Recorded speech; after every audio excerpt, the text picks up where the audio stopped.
Welcome, friends, to the Ink to Film podcast, where we read the book and then see the movie. I'm writer Luke Elliott. And I'm filmmaker James Bailey. This week we are off. We are going to be releasing another From the Vault episode, which is a former Patreon exclusive from, I think, the early months of 2020, if my dates are correct. But we're going to be putting that out into the main feed. It is The Last Man on Earth, which I'm sure you know because you clicked on the title, which is a Vincent Price adaptation of I Am Legend. If I remember correctly, it's more closely adapted from the original work, because I think the Will Smith I Am Legend kind of deviated a lot. Yeah, definitely. I know this was one where you educated me a lot on like who Vincent Price was and why he's important to horror, because I did not know a lot about him, but I know now that he is quite an important figure. Yeah, legend, really. Yeah. It was an interesting movie. I know it's like public domain. I think you can just watch it on YouTube. So if you haven't seen it and you're curious, you could check it out. Otherwise, I think we have a pretty good conversation about it. Since we're talking I Am Legend, I'll throw out that I did read that there's a rumor going around about the rights to I Am Legend, I guess, being used, or I forget what it was. Warner Brothers has like expressed interest in doing something with I Am Legend, whether that's a sequel or a series adaptation. I think it's unknown. I guess people have been speculating about this for a while because the 2007 adaptation nearly topped $600 million at the global box office. So people have said like it's kind of bizarre that it didn't get a sequel considering how well it did. It's Will Smith, at the height of his powers, I think, too. And he's continuing, he kind of has come in waves, and I think we're back on top of another Will Smith wave right now. I think I would be more interested in a TV show, change up, try again, but really expand and kind of almost do a more inspired by rather than a faithful, because I think it's been done enough times now where I think you can do something really different with it now. But it's a cool IP, and I think it could be interesting, especially if you lean more into the vampire stuff than the zombie stuff, because I think we are a little bit sick of zombies these days. I don't know. I'm curious, though. Yeah. It's something we'll definitely keep an eye out for. I think that this will be a good representation of what this Vincent Price adaptation was like.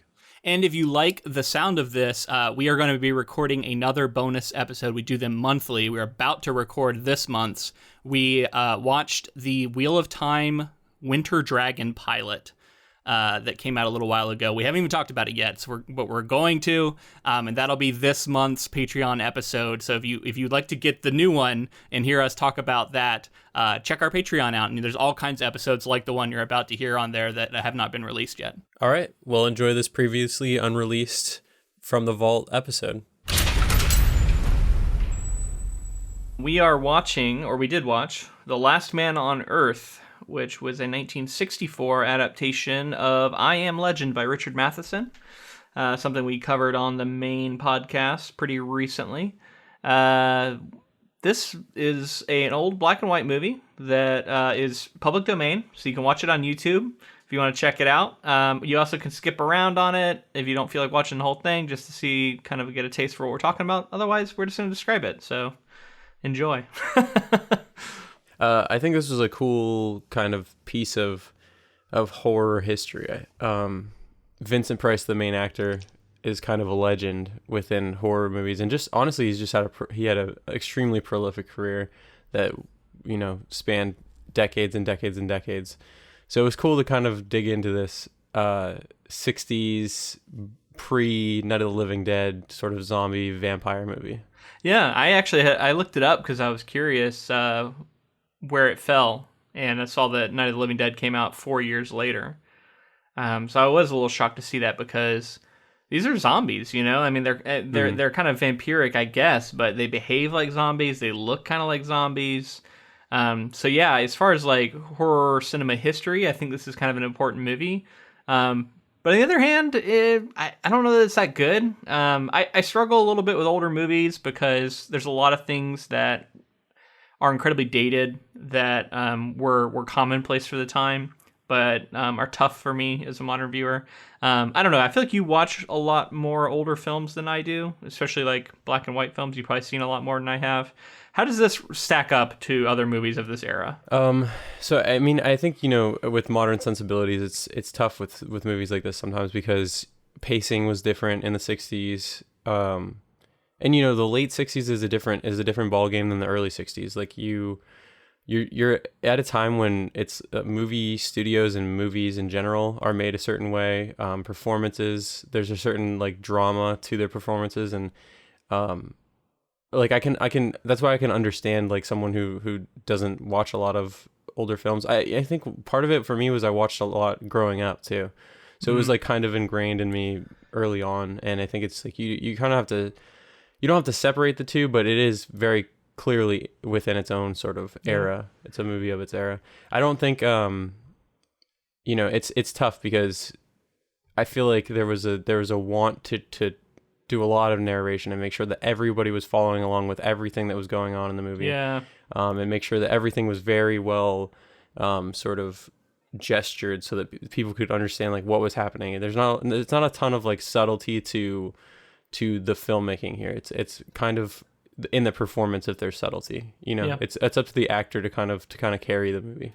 Well, and I was looking, and apparently there was a remaster released, and that was, I think, what I watched, because it was widescreen. It looked pretty clear, especially for a 60s film. And then I had to remind myself, like, most people aren't watching this on a modern television. At the time, you were watching on a little, 60s television and things. So there was a lot of times where stuff just looked really hokey, or you could tell something was a mannequin, or even sometimes the acting just looked a little off. And I'm like, how much of this is because I can see everything, and it wasn't really intended to be viewed with such like crystal clear vision that we get nowadays.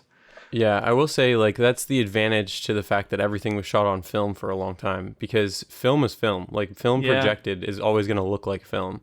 So it's pretty clear, and that's why like if there's that era of movie making where we went from like things being shot on physical film into the sort of the digital era, and the early digital movies, like if you look at them now, you can tell that it's just like it's harder to look at because it's just not it's not film quality, and it's not our current like digital quality. So it's like that is an advantage, because if you go look at there's a lot of like sports documentaries or just even these older movies, anything shot on film. That's why they're able to remaster them and make them look as crystal clear as they do even today. Yeah, which is pretty amazing. So I'm curious about this Vincent Price guy. You said he's sort of a horror legend. I assume I have heard of some of the things that he has been in, but I actually don't know off the top of my head, which, maybe that makes me a fool. But, I'll embrace it. So tell me a little bit about Vincent Price. So Vincent Price, I think the movie specifically that you and the first time I saw him for sure was he was the inventor in Edward Scissorhands. It's an elderly Vincent Price. Oh wow, I haven't seen that movie in a long fucking time. Yeah, yeah. And that was the '90s. That was early '90s, I believe. But just to go back into the history of him, he was working in like the 30s and 40s, and I think he started to really break out in the 50s when he started to work on a lot of these horror films. He worked with Roger Corman, was a huge thing for him. Vincent Price became almost synonymous with Edgar Allan Poe, because Roger Corman and Vincent Price adapted, I would say, like 10 Edgar Allan Poe stories into films. Oh, cool. We had The Raven, Mask of the Red Death, Pit and the Pendulum, Tales of Terror, which is like an anthology, The Haunted Palace. It's so many. And that, honestly, that was a little bit later. Some of the other things that he was, things that you have seen the remake for, I know for a fact. The originals, he was in the original The House on Haunted Hill. Okay. He was in the original House of Wax. Mm-hmm. And he was in the original The Fly. Oh wow, I didn't know there was a. Wait a minute. So, how old is the Fly short story? I'm confused now. Was it adapted from the same story that the later Fly was adapted from? It must be, right? I believe so, yeah. The original Fly was like 1950 something. And then, Cronenberg remade it in like 1980, I believe. Okay, so the original Fly short story was published in 1957. And its first film adaptation, I think, was in 1958. Wow. That's pretty amazing. So yeah, it came out in 1957. A year later, they made a film for it. Starring Vincent Price. Okay, yeah, that's the one you're talking about. That's pretty amazing. Monster movies of the time. I think he was in The Invisible Man returns. A lot of these like horror icons would continue to be in like Right. Bride of Frankenstein, like all these Dracula movies. He was in The Invisible Man Returns. He was in The Fly, and then he was in, I believe, The Fly Returns. There's like a sequel to The Oh, Fly. okay. Interesting. And so yeah, I mean, the legacy of this guy is unbelievable. He was, like I said, he really was synonymous. Like any sort of horror anthologies or any creepy stories that needed narration, like he was a definitely go-to. He has a very distinct voice, very distinct look to him as well. Yeah. You can tell that he would do well in horror. And you know, I was looking at lists of what people consider his best performances, and this was not on necessarily the list of his best performances, but Yeah, he was by himself in this movie. So I have to give him credit for that. The fact that there was nothing but his performance to prop up this movie For a lot of it, and I yeah. think it was pretty successful. It was nice when he started to get some other actors to interact with. It was a nice Yeah. kind of, oh, okay, because it felt like a weird, I don't know, it feels like a very bizarre film early on because it's a lot of voiceover of him like narrating everything he's doing on screen, and he's alone for a while. And it wasn't until finally started getting some flashbacks and him interacting with his family and some other characters that it started to feel more like, I don't know, a normal movie. Right. Early on, I was like, oh wow, so we're doing like beat for beat every action that would happen in the book is going to be in this film, huh? Very faithful for the most part. Super faithful, yeah. Yeah. So I do have to say, you know, all props to the guy, but he just isn't a very good Robert Neville or Robert something else. They changed his last Morgan, name. I think. Morgan, Yeah, Robert Robert Morgan in Morgan. this film. He doesn't fit the role to me.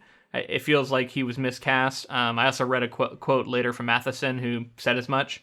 Seems like he had a lot of respect for Price, but also thought he didn't really fit the role. Did you read at all about the production of this film? And because I actually found some of this stuff, and I don't know if you saw it, but it's pretty interesting. I read a little bit, but I'd love to hear what you found. So in particular, some of the stuff I found was about Matheson. He later said that the film was the most faithful adaptation of his book, which I agree with. But he also called the result, quote, inept, and used a pen name for his screenplay, because he wrote the screenplay for this movie. Right. He later said that he thought Harrison Ford as star and George Miller as director would have been the ideal creative combination. Which, Wait, okay, in the sure. 50s? No, He not later for- said. So I think he's just saying for an adaptation in general, Because I assume.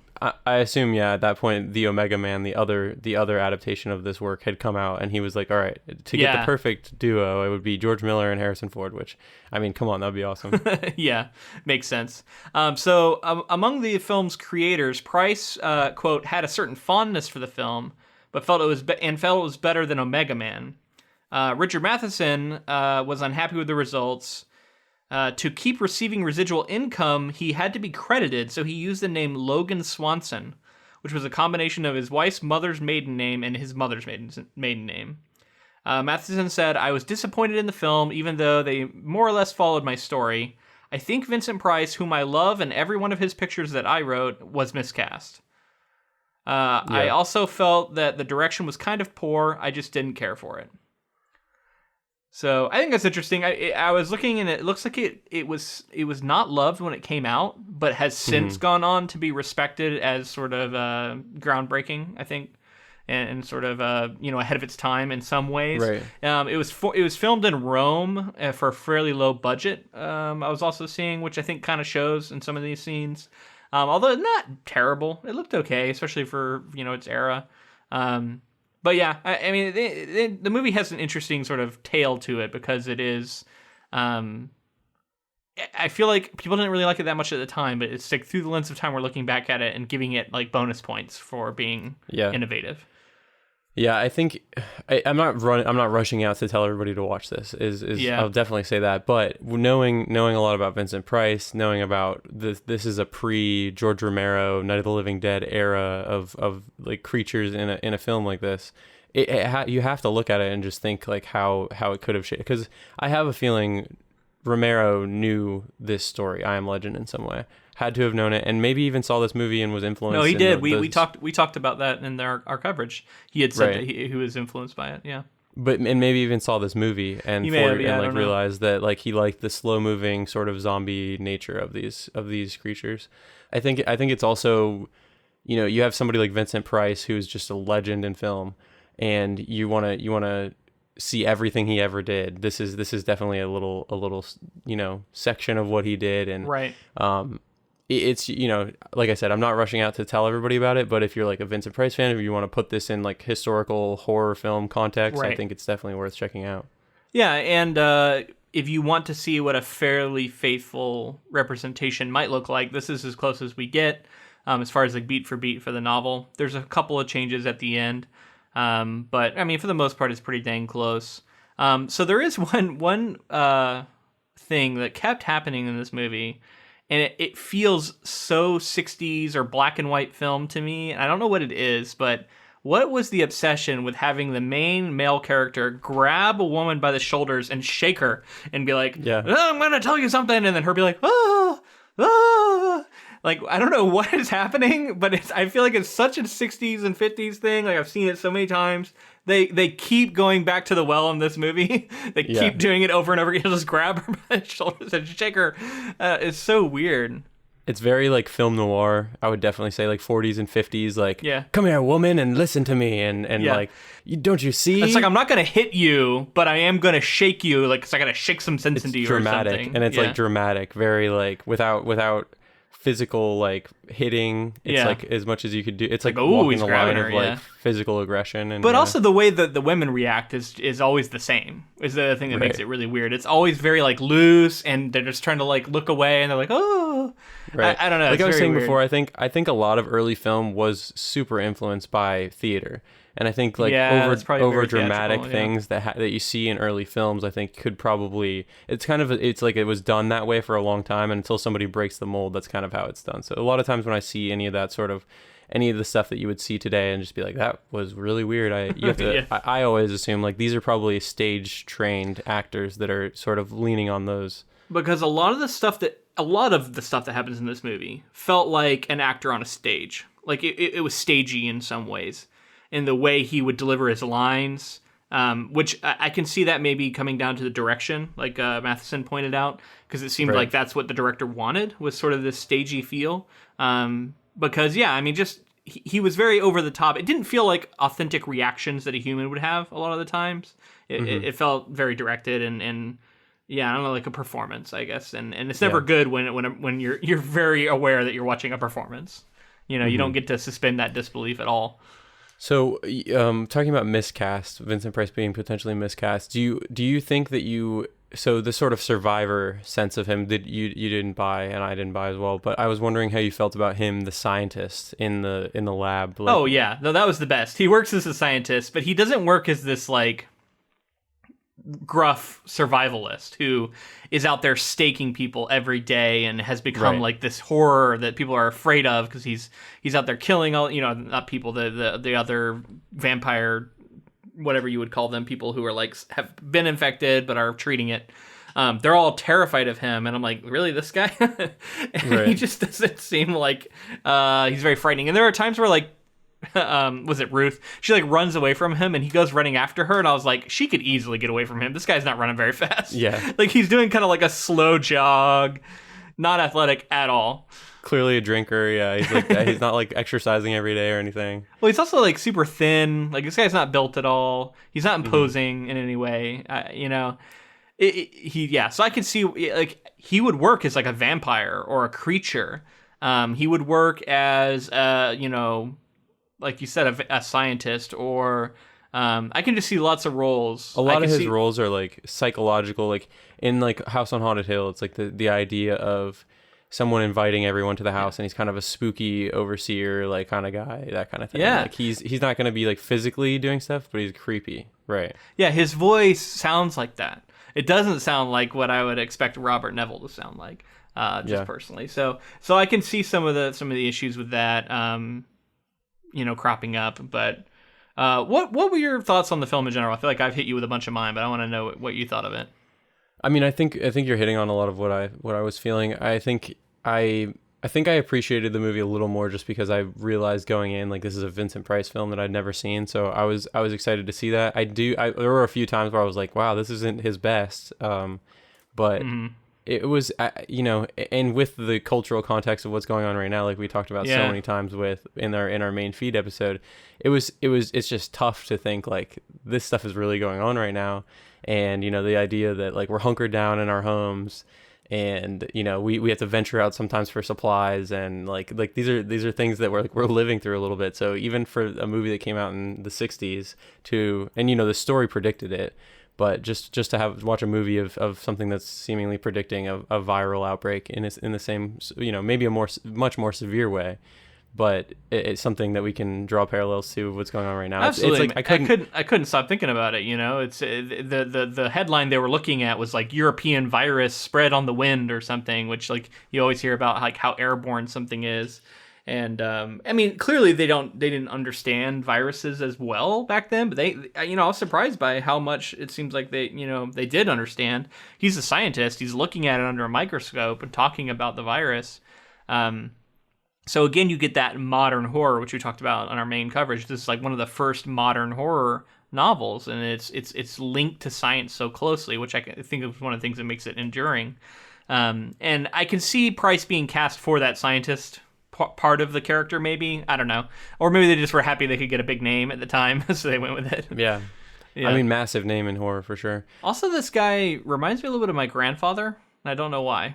It's not really in like his mannerisms or something, but I think just like the way he dresses, and when they're at the garden party, like he's very that generation, I guess. I guess my grandfather would be approximately this generation, and it feels strongly. Maybe actually this guy's probably a little older, but still. I felt it was so of the time that he was like still kind of, even though it was like all tattered and like sort of open, he was still like tucking in his shirt with a belt, and he had the suit on and everything. Like he's still like walking out with the suit on in this survival scenario. Felt definitely very of that era. So we got to talk about the action sequence that occurs at the end of this movie. Yeah. Not expecting it at all. He goes on the run from these the new order of vampires who are not mindless, but are like semi-treating themselves, that Ruth was a part of. He goes on the run, and he goes to like this, I don't know, is it his work? He goes somewhere that has an armory. He breaks into it, and he gets a bunch of guns, and then he starts throwing like smoke bombs or something. And it's so silly. He's like throwing them directly at his own feet half the time. And then there's like a tiny explosion with a little bit of smoke, and then he runs off, and then people walk out and act like they can't see him, even though you can clearly see him. All these vampire zombies that are chasing after him, they're all like militarized and stuff. They all have like machine guns, and they're in like jeeps. Yeah. And then they like weird. get into the smoke, the thin veil of smoke, and they just start they just start opening fire with their machine guns like into the smoke.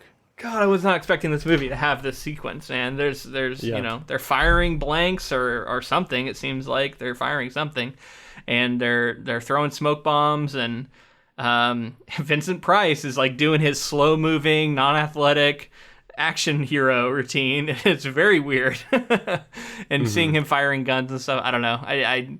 It was a bizarre sequence, and then it ends with him getting surrounded and like speared, and then he goes down, and Ruth goes up to him, and he says something about how he's a legend now because I guess everyone's so afraid of him. It seems like again they twist sort of the way that Matheson intended the end of this movie. That's actually what I was going to bring up is I think changing it from the book to have him be a scientist in the first place again is a change that makes, I think it's shorter. It's a shorter story to tell, which fits better for the film. But I really feel like something that I really reacted well to in the story was the fact that he wasn't a scientist, that he had to teach himself all of these things to understand bacteria, to understand viruses, to understand all of the things that he needed to in order to start to try to make a cure. And in this, he was just like, yeah, I'm a scientist and I made the cure for my blood. Yeah. And does a transfusion and quote unquote cures Ruth, which I guess I don't really know where that goes narratively. She's cured, and then she doesn't believe that it'll work, but then she kind of rejoins her society.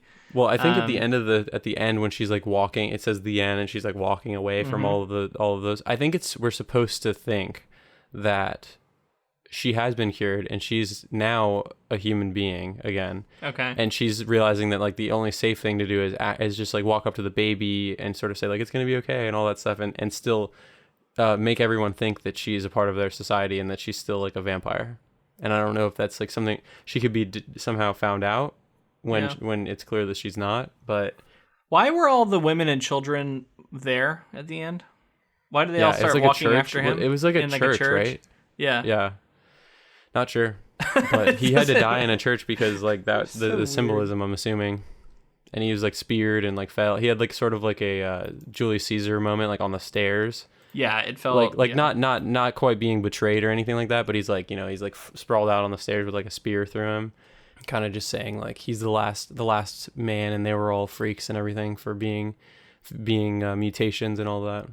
So there was a Latin phrase above his head at the very end, which I'm trying to find the exact translation of because I thought it was notable. It looks like it's kind of a churchy thing spoken by Jesus Christo himself. It says the way and the truth and the life. So what did you make of that phrase? Because it's very prominently over top of him as he's giving his final speech and he gets killed. Is that, I mean, it seems like it's branding him maybe as a martyr. He's speaking truth, right? He's like a martyr for the human race. This is the end of days for that sort of for their time in the last human. Yeah, because he says the name of the movie, right? Like as he's dying, he's like, "I was the last man on Earth," and then he dies or something, or the last man alive. He says something to that effect.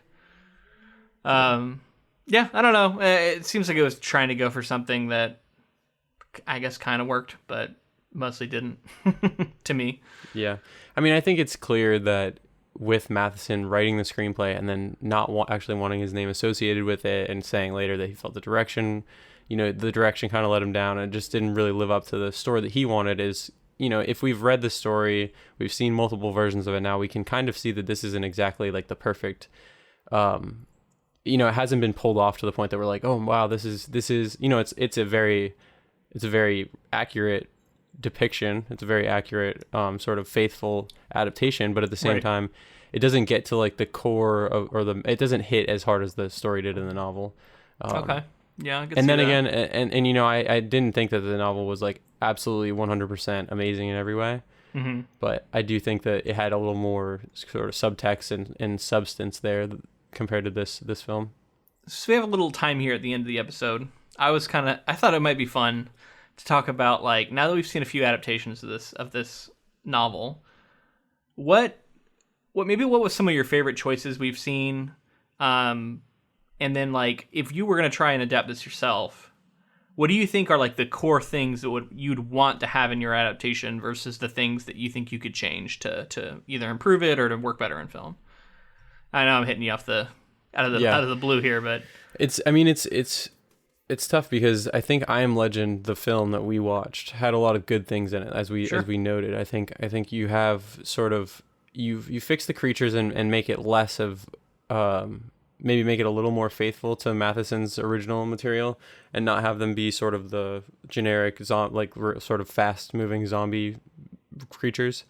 So more intelligent creatures. Yeah, I think in the story they're more intelligent. The speaking would be tough to pull off to make believable in a modern sensibility. See, I like that. I think I'm at this point in day and age, I think I'm back around to wanting like an intelligent, fast-moving monster.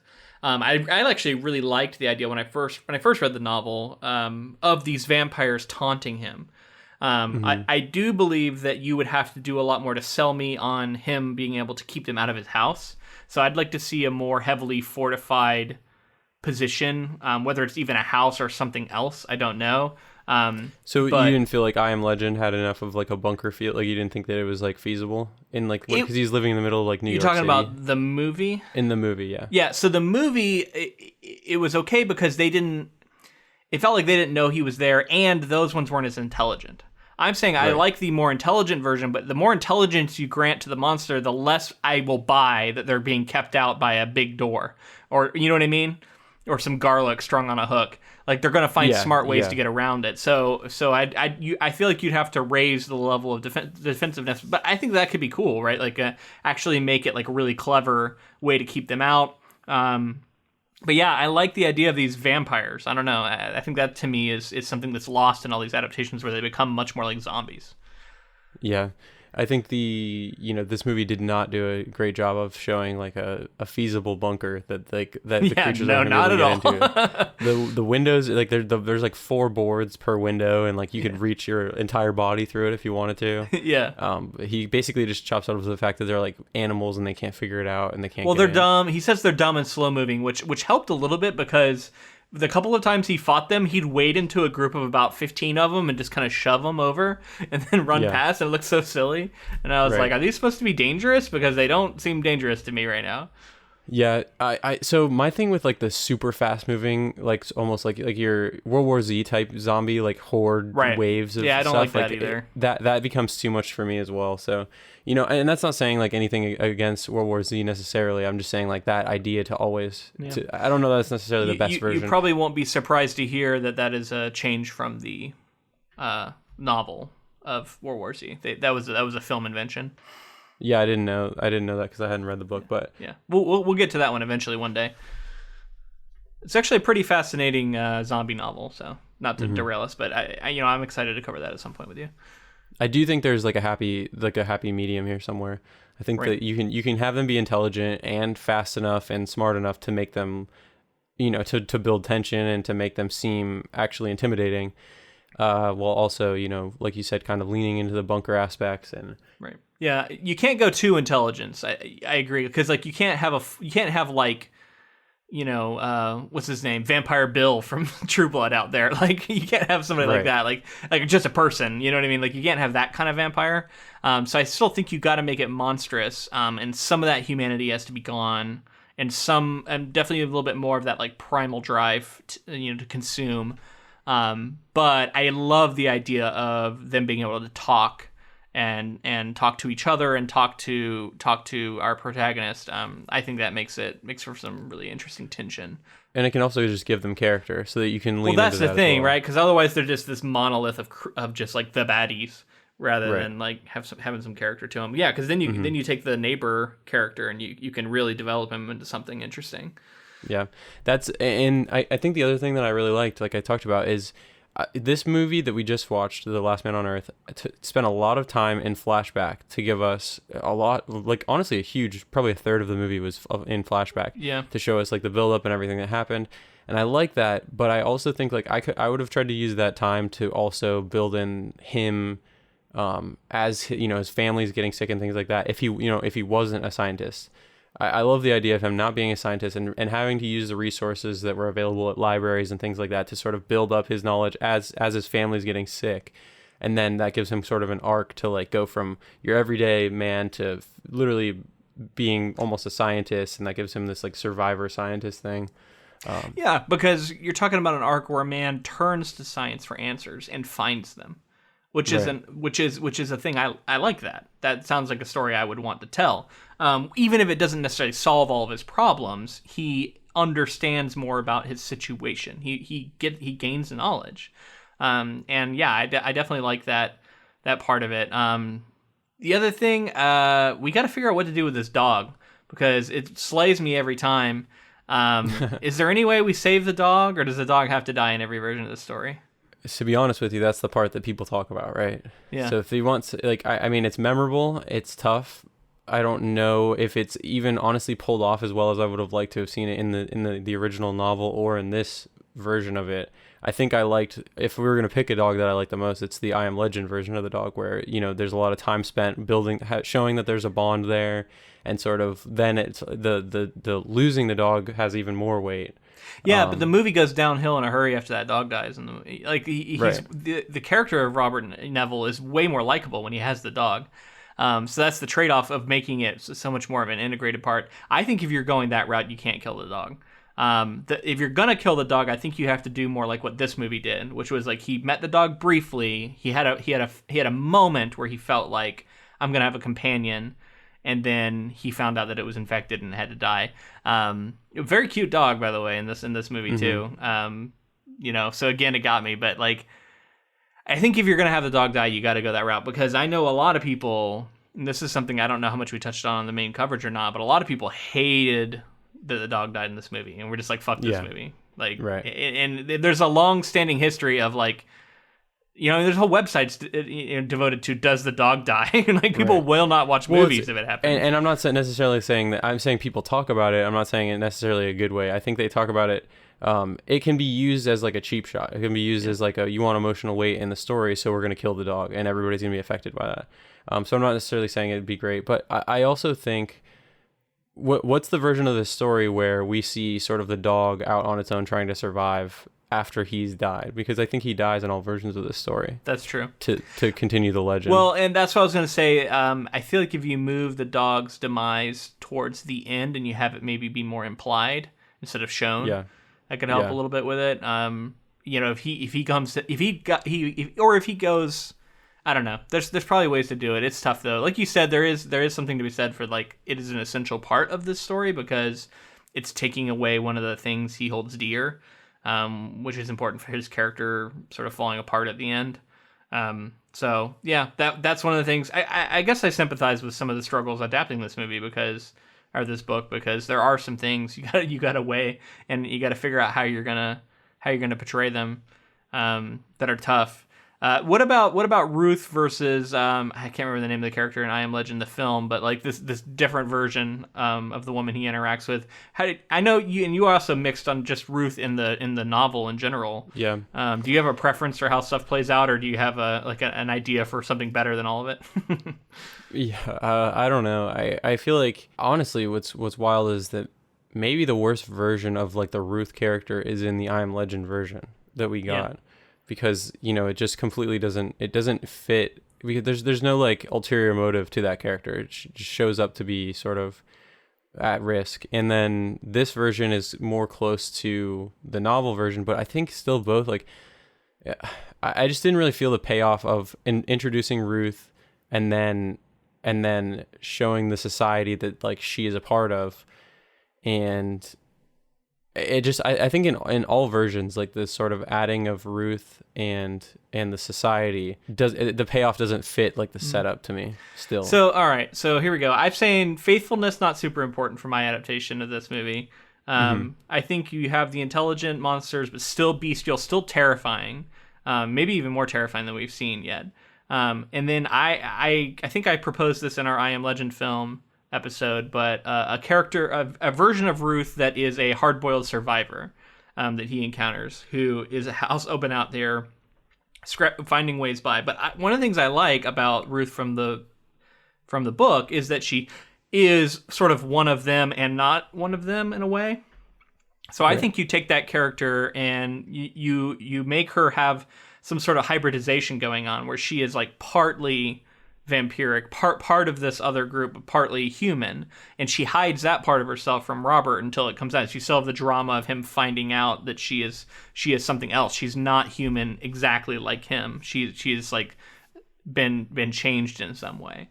I think that's a fascinating version of Ruth, and the drama that plays out there is he has to decide if he is going to accept that or not. Is he okay with this mutant, I guess, which I find interesting. I don't know. I feel like there's ways to play with that Ruth character. I do think she's an interesting, because like you're not expecting him to see somebody and all of a sudden he does, which is a nice bit of drama. And he brings her into his bunker, so she's on the inside then. Now, do I want her allied with like some new mutant race of vampires at the end? I don't know. I guess I'm undecided about how this version ends. Do you have any preferences?